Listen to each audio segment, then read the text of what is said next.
Welcome back to the fort.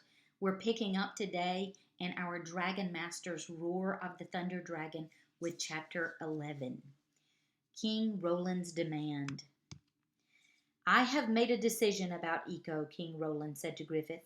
You will use your wizard magic to send her far, far away, but we will keep her dragon. We will give it a new Dragon Master. Your Highness, Griffith said, I know I can speak. King Roland held up his hand. Stop, Griffith, he said. Years ago, when you let Eco get away with my dragon, I did not punish you, but now she is in a danger to all of us, and you will do as I asked. Rory stepped forward.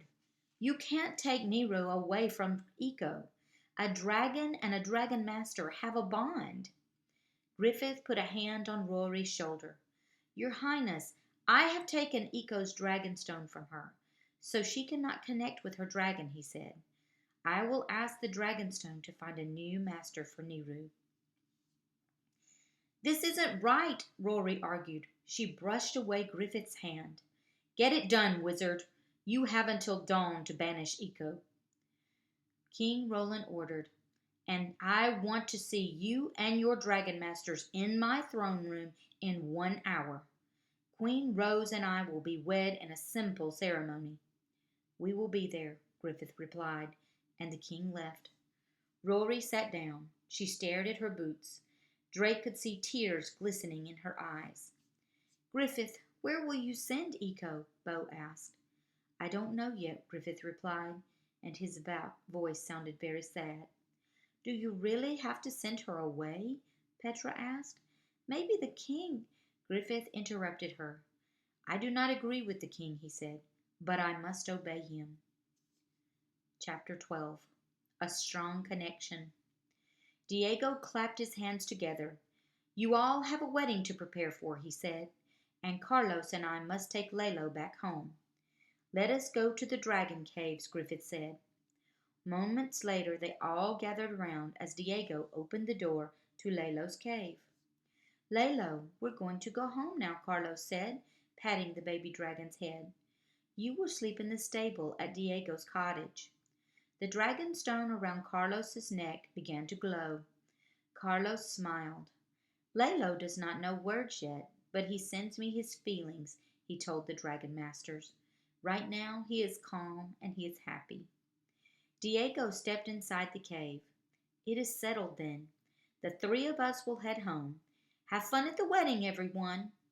Then he looked right at Griffith. And good luck. Poof!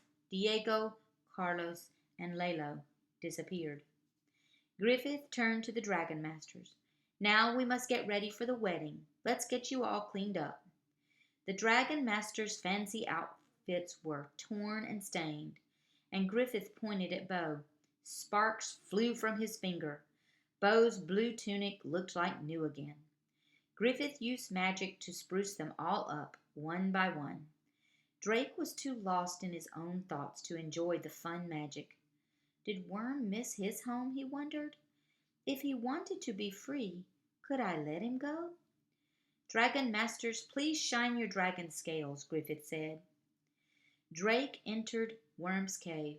He gave Worm mushrooms, his dragon's favorite snack.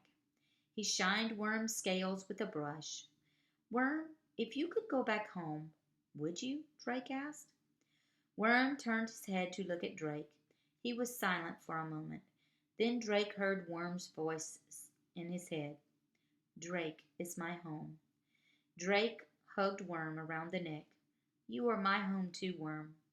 Then Anna and Petra burst into the cave. It's time for the king's wedding, Petra announced. Wow. All right, we will pick up tomorrow night with Chapter 13.